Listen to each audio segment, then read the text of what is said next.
Welcome back students, welcome back to my channel simplified maths. આમ તો મેં last ટાઈમના લેક્ચરમાં એવી વાત કરેલી કે આપણે શક્ય હશે તો છઠ્ઠું ચેપ્ટર ચાલુ કરીશું, સૂર્ય અસમતાઓ. પણ પછી મને એવું થયું છે કે હજુ આ વર્ષે કદાચ અમુક સિલેબસ કોર્સમાં ઓછો થઈ શકે એવી બધી શક્યતાઓ છે. હજુ કશું ફાઇનલ આવ્યું નથી, એટલે એમાં કદાચ અમુક ચેપ્ટર્સમાં કોઈ વસ્તુ ઓછી થાય એવું થાય. એમાં સૂર્ય અસમતાઓને એ બધા એવા ચેપ્ટર્સ છે કે એમાંથી કંઈક કટ થઈ શકે. એટલે મને એવું થયું કે આપણે ચેપ્ટર 5 ચાલુ કરીએ છીએ. ઓકે, સો આજે ચેપ્ટર 5 આપણે સ્ટાર્ટ કરીએ છીએ. નવું ચેપ્ટર, પહેલો ભાગ, સંકર સંખ્યાઓ અને દ્વિઘાત સમીકરણ. સંકર સંખ્યાઓને ઇંગ્લિશમાં complex numbers and quadratic equation. દ્વિઘાત માટે ઇંગ્લિશ શબ્દ છે ક્વોડ્રેટિક. ઓકે, એટલે એમાં પહેલો ટોપિક આવશે એ છે સંકર સંખ્યાઓ. ઓકે, હવે તમે અત્યાર સુધી જે શીખ્યા છો એ કઈ કઈ વસ્તુ શીખ્યા છો? એક તો n, પછી n is a subset of z, z is A subset of q અને q is a subset of r. એટલે n એ z નો ઉપગણ છે, પ્રાકૃતિક, પૂર્ણાંક, સમય અને વાસ્તવિક. આ આપણે શીખ્યા છીએ, બરોબર છે? આ આપણને ખબર છે, રાઈટ? હવે આ અત્યાર સુધી તમે એવું જાણો છો કે r એટલે કે વાસ્તવિક સંખ્યાઓનો ગણ એ સૌથી મોટો ગણ, આવું આપણે જાણીએ છીએ, રાઈટ? ઓકે, પણ એકચ્યુઅલમાં એવું નથી. મેથેમેટિક્સમાં r એટલે કે વાસ્તવિક સંખ્યાઓ કરતાં પણ એક મોટો ગણ છે. વાસ્તવિક સંખ્યાઓ કરતાં પણ એક મોટો ગણ છે જે આપણે હજુ સુધી ક્યારેય યુઝ નથી કર્યો, અને તેનું નામ છે સંકર સંખ્યાઓનો ગણ. આ સંકર સંખ્યાઓનો ગણ એ r કરતાં પણ મોટો છે. અને r એટલે વાસ્તવિક સંખ્યાઓ છે, એ બધી જ સંખ્યાઓ પાછી સંકર સંખ્યાઓમાં આવી જશે. એટલે સંકર સંખ્યાઓ એ સૌથી મોટું થશે, r પણ એનો ઉપગણ થઈ જશે. એવી રીતે એની વ્યાખ્યાની સમજૂતી આપેલી છે. ઓકે, હા, હવે જોજો કે આપણે આની જરૂર કેમ પડી. પહેલાં તો એ વાત કરું છું કે ક્યાં આવો વિચાર બધા જ મેથેમેટિશિયનો અને ગણિતશાસ્ત્રીઓને કેમ આવ્યો હશે કે ભાઈ હજુ આરમાં પણ કંઈક ખૂટે છે, એવું ક્યારે જરૂર પડ્યું હશે?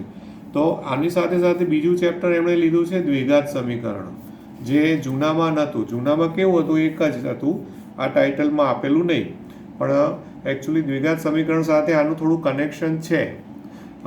થોડું નહીં, આમ તો ઘણું કનેક્શન છે.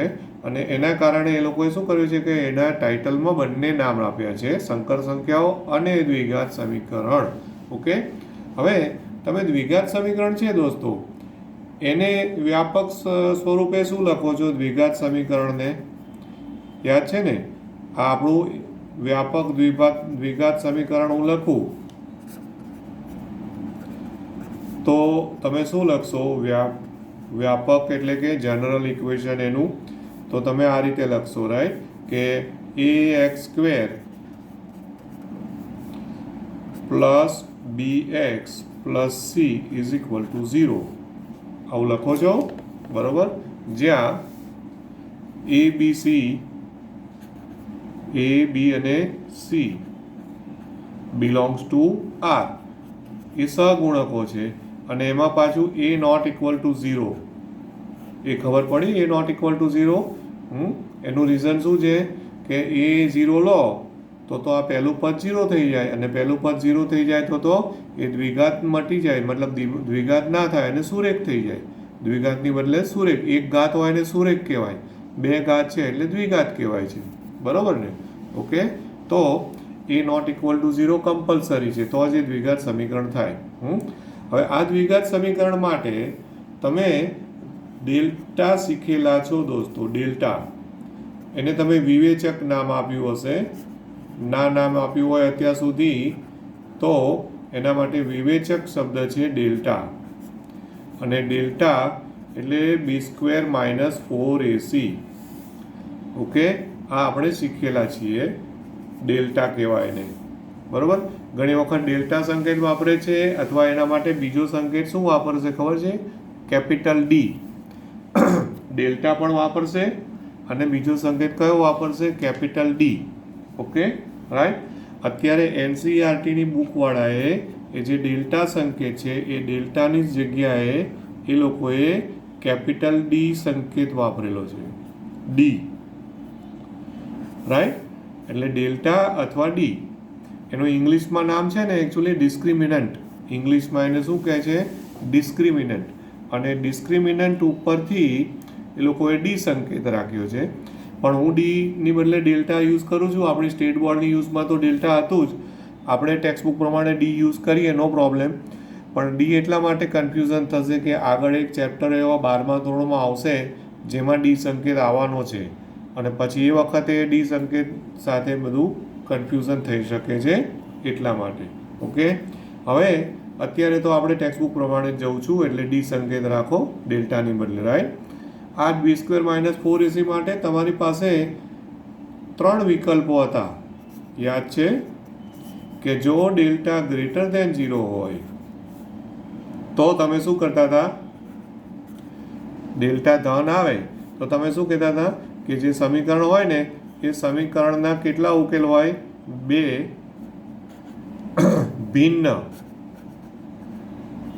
ભિન્ન હોય, ભિન્ન અને વાસ્તવિક. 2 ભિન્ન વાસ્તવિક ઉકેલ. ઓકે, મળે ડેલ્ટા ગ્રેટર ધેન 0 હોય તો. આ ઓલરેડી તમે ભણેલા છો, હું ખાલી રિવાઇઝ કરું છું. પછી ડેલ્ટા ઇક્વલ ટુ 0 હોય તો, ડેલ્ટા બરાબર 0 હોય તો 2 ઉકેલ મળે પણ ભિન્ન ના મળે. કેવા મળે? સમાન મળે. એટલે એકચ્યુઅલમાં 2 ઉકેલ તો કહેવાય પણ બંને સમાન. એટલે આપણે એવું કહીએ કે એક જ ઉકેલ મળે એવું બોલીએ, પણ એકચ્યુઅલમાં એવું ના કહેવાય એક ઉકેલ. એક વસ્તુ યાદ રાખજો કે જે સમીકરણની જેટલી ઘાત હોય ને એટલા ઉકેલ હોય જ. દ્વિઘાત એટલે એના 2 ઉકેલ હોય જ. ઓકે, સુરેખ હોય તો 1 ઉકેલ હોય, 3 ઘાત હોય તો 3 ઉકેલ હોય, 4 ઘાત હોય તો 4 ઉકેલ હોય. એટલે 2 ઉકેલ તો હોય જ. એટલે તમે અહીંયા એવું ના કહી શકો કે એક ઉકેલ છે, પણ 2 ઉકેલ છે પણ સમાન છે. ઓકે, તો સમીકરણને, બરોબર, સમીકરણના કેવા શું કહીશું? 2 ઉકેલ ખરા પણ ભિન્નની બદલે કયો શબ્દ પ્રયોગ આવશે? સમાન વાસ્તવિક ઉકેલ મળે. અને ત્રીજું તમે જ્યારે પણ શીખ્યા હશો ત્યાં આવું કહેવામાં આવે છે કે જો ડેલ્ટા લેસ ધેન 0 હોય, બરોબર છે? ઓકે, ડેલ્ટાની બદલે બીજો કયો સંકેત વિચારજો તમે? ડેલ્ટાની બદલે ડી. ત્રણેય જગ્યાએ હું લખી રાખું છું ડી, બરોબર? ઓકે, તો એ વખતે તમે એવું કહેતા હતા કે સમીકરણનો વાસ્તવિક ઉકેલ શક્ય નથી. તો જે પણ આપેલું છે એ સમીકરણના વાસ્તવિક ઉકેલ શક્ય નથી, આવું આપણે લખી નાખીએ છીએ, રાઈટ. અચ્છા, હવે આ આપણા માટે મોસ્ટ ઇમ્પોર્ટન્ટ વસ્તુ આવી. આ ત્રીજો વિકલ્પ જે આવ્યો ને દોસ્તો, એ હવે આ ચેપ્ટરની શરૂઆત છે. આ ત્રીજો વિકલ્પ એ આ ચેપ્ટરની શરૂઆત છે એવું કહેવાય. ઓકે, ધ્યાન આપજો કે અહીંયા આપણે કદાચ ઉતાવળમાં એવું કહી દેતા હોઈશું કે સમીકરણનો ઉકેલ શક્ય નથી, પણ એ અધૂરું છે. સમીકરણનો ઉકેલ શક્ય નથી એની બદલે શું કહેવાય? વાસ્તવિક ઉકેલ શક્ય નથી. મતલબ કે બિલોંગ્સ ટુ આર. જે પણ સમીકરણ હોય ને એનો આરમાં ઉકેલ શક્ય નથી. આવું બીજા શબ્દોમાં લખીએ તો બીજા શબ્દોમાં શું કહેવાય? કે આરમાં ઉકેલ મળતો નથી. આવું સાચું કહેવાય. વાસ્તવિક ઉકેલ મતલબ શું? આરમાં ઉકેલ નથી. તો એનો મતલબ શું કે જ્યારે ડી લેસ ધેન 0 હોય ત્યારે ઉકેલ નથી એવું કહેવાય? તો કે એ વસ્તુ ખોટી. ડી લેસ ધેન 0 હોય તો ઉકેલ છે, પણ એ ઉકેલ વાસ્તવિક નથી. તો એ ઉકેલ શેમાં આવશે દોસ્તો? જે વાસ્તવિક નથી એવા ઉકેલ સંકર સંખ્યાઓમાં આવશે. એવા ઉકેલ ક્યાં આવશે? સંકર સંખ્યાઓમાં આવશે. ઓકે, હા. અને એ સંકર સંખ્યાઓ ના હું તમને એક ઉદાહરણ આપું કે કઈ ટાઈપનું આવે. ફોર એક્ઝામ્પલ, દાખલા તરીકે તમે એક સમીકરણ લો, જો x² + 1 = 0. આવું કરો તો હવે આને ઉકેલો તો શક્ય જ નથી. એટલે એવું શક્ય નથી બોલું ને અધૂરું કહેવાય. હું એવું કહું કે આરમાં શક્ય નથી. કારણ શું ખબર છે? કારણ કે x² ઇઝ ઇક્વલ ટુ -1 થયું. x² ઇઝ ઇક્વલ ટુ -1 થયું. જે આરમાં શક્ય નથી. આ સાંભળજો હવે. અત્યાર સુધી તમે એવું કહેતા હતા જે શક્ય નથી. હવે હું એવું કહું છું જે આરમાં શક્ય નથી દોસ્તો. ઓકે, જે આરમાં શક્ય નથી. ઓકે, એટલે આવું એને આપણે બીજા શબ્દોમાં શું કહીએ કે વાસ્તવિક સંખ્યાઓનો ગણ હોય, ગણ આર, એ ગણ આરની કોઈ પણ સંખ્યા હોય એનો વર્ગ એટલે કે સ્ક્વેર. તો x² બરાબર -1, તો વર્ગ ક્યારે પણ -1 એટલે ઋણ સંખ્યા આવે શક્ય જ નથી. ક્યારેય ઋણ સંખ્યા બરાબર મળે નહીં. તો અહીંયાથી બધા ગણિત શાસ્ત્રીઓની વિચાર શક્તિ ચાલુ થઈ કે ભાઈ આવા સમીકરણો આવે એનો ઉકેલ શું? આ સમીકરણનો કંઈક તો ઉકેલ હોવો જોઈએ ને. x² બરાબર -1 જે આરમાં શક્ય નથી. એટલે કે ગણ આરની એનું રીઝન એ છે કે આપણે કોઈ પણ સ્ક્વેર કરો તો હંમેશા તમને ખબર છે કે સ્ક્વેર કરો એટલે હંમેશા આપણે ધન પૂર્ણાંક જ લખીએ છીએ. કરેક્ટ? તો પછી આ તો સ્ક્વેર કર્યું તો પણ માઇનસ આવ્યું. એટલે હું x² +2 લઉં સપોઝ, તો x² બરાબર -2. તો એ પણ એટલે ટૂંકમાં કોઈ પણનો સ્ક્વેર -x² +3, તો x² બરાબર -3. તો આવું આરમાં શક્ય નથી. તો આ ટાઈપના સમીકરણોના ઉકેલ માટે થઈ અને એ લોકોએ કંઈક નવું વિચાર્યું છે અને એક નવો ગણ આખો વ્યાખ્યાયિત કરવામાં આવ્યો છે જેને એમણે સંકર સંખ્યાઓનો ગણ એવું કહ્યું છે. ઓકે, હવે કેવી રીતે વ્યાખ્યાયિત કર્યો છે એ તમે જોજો. કે ટેક્સ્ટબુકમાં આપેલું તો છે પણ આટલું મેં સમજાયું એટલું થોડું ડિટેલમાં બધું અગાઉનું રિવિઝન કરીને નહીં આપ્યું હોય, ત્યાં એ લોકોએ ડાયરેક્ટ સ્ટાર્ટ કર્યું હશે. ઓકે, હવે તે માટે હવે સંકર સંખ્યાની વ્યાખ્યા લઉં છું. હવે આપણે સંકર સંખ્યા એની વ્યાખ્યા કહો કે એની સમજૂતી કહો, જે કહો એ. ઓકે, ખ્યાલ આવ્યો? ઓકે, તો હવે એમણે એને સમજૂતીમાં એવું કર્યું છે કે સૌ પ્રથમ એક સંખ્યા એ લોકોએ વ્યાખ્યાયિત કરી. આમાં સૌ પ્રથમ એક સંખ્યા અંડર બહુ જ આખી અલગ જ રીતે વિચાર્યું છે. અંડર રૂટ ઓફ -1 એટલે કે વર્ગમૂળમાં -1 એને આઈ સંકેત વડે દર્શાવે છે એ લોકો. ઓકે, આઈ સંકેત વડે દર્શાવે. ખ્યાલ આવે છે? અથવા તો એવું કહો કે ધારો કે આઈ બરાબર અંડર રૂટ ઓફ -1. હવે આઈ સંકેત જ કેમ યુઝ કર્યો હશે ખબર છે? એનું એક રીઝન છે. આઈ એકચ્યુઅલમાં હું તમને કહી દઉં કે આઈ છે ને એ ઇમેજિનરી નંબર. ઇંગ્લિશ મીડિયમ વાળાને સહેલું પડે કારણ કે એમને બધું ઇંગ્લિશમાં જ આવતું હોય. ઇમેજિનરી નંબર એટલે આઈ. આપણે ગુજરાતીમાં બોલીએ તો કાલ્પનિક સંખ્યા. આને શું કીધું છે? કાલ્પનિક સંખ્યા, ઇમેજિનરી. ઓકે, અચ્છા, હવે કેમ ઇમેજિનરી નંબર એવું નામ આપ્યું? કાલ્પનિક શું કામ બોલ્યા એને? કારણ કે વર્ગમૂળમાં -1 એકચ્યુઅલમાં આવી કોઈ વાસ્તવિક સંખ્યા છે જ નહીં. હમણાં પાછળ જ આપણે ઉદાહરણ જોયું કે ભાઈ x² બરાબર -1, તો x બરાબર અંડર રૂટ ઓફ -1 થાય.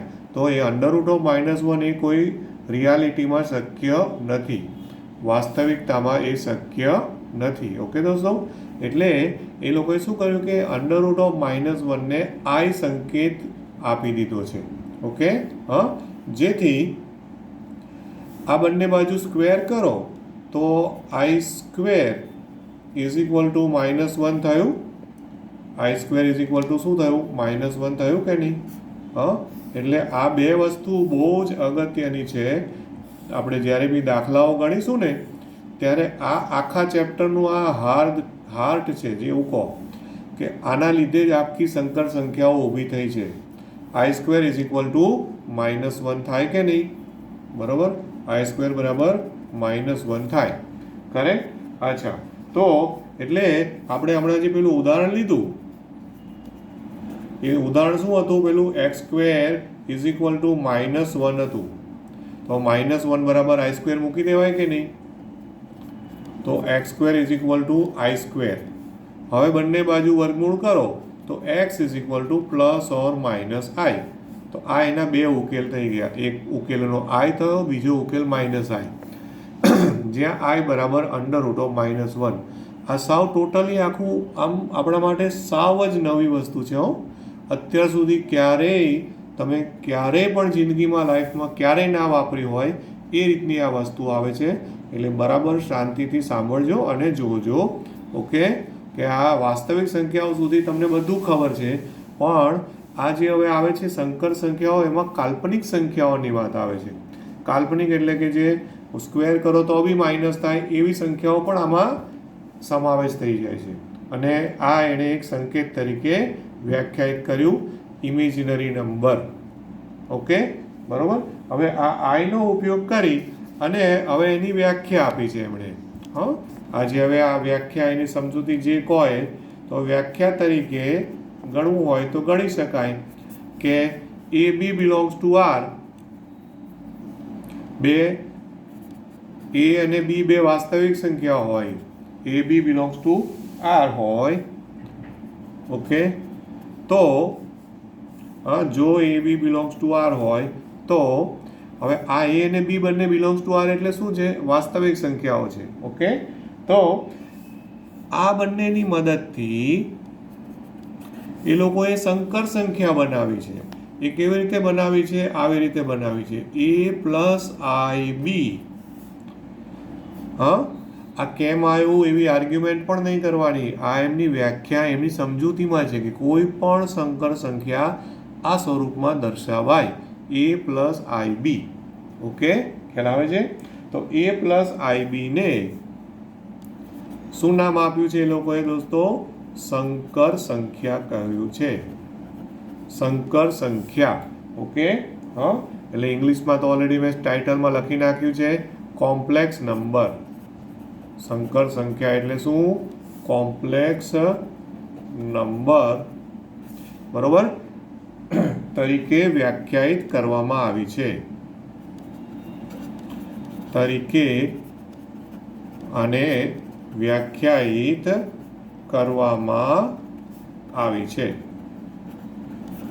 અને એના માટે સંકેત Z, જનરલી એ લોકો માટે સંકેત છે ને, એ સંકેતમાં Z વાપરશે, Z.